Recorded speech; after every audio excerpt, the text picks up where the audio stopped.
আজ অর্থাৎ শনিবার হাওড়া লিলুয়া থানা এলাকায় রবীন্দ্র সরণিতে রাস্তার ধারে এক বহুতল আবাসনে আগুন লাগার ঘটনা সমগ্র এলাকাবাসীদের মনে এক আতঙ্কের সৃষ্টি করেছে। স্থানীয় সূত্রে খবর, বহুতলের নিচে থাকা ইলেকট্রিক মিটার প্রথমে আগুন ধরে এবং পরবর্তীতে পাশে থাকা একটি বাইকে লাগে এবং ক্রমশ তা ছড়িয়ে পড়ে গোটা বাড়িতে। পরে সেই ঘটনা একজন আবাসিকের নজরে এলে তিনি চিৎকার করে লোক জড়ো করেন। পরবর্তীতে স্থানীয় থানার পুলিশ ঘটনাস্থলে উপস্থিত হন এবং দমকল কর্মীদের মিলিত প্রচেষ্টায় ঘটনা নিয়ন্ত্রণে আসে।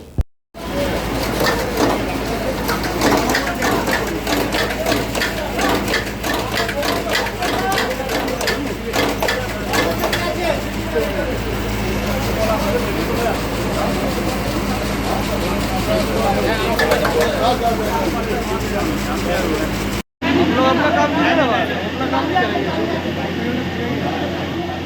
हाँ बाइक बाइक अरे बाइक कष्ट हो रही है, बाइक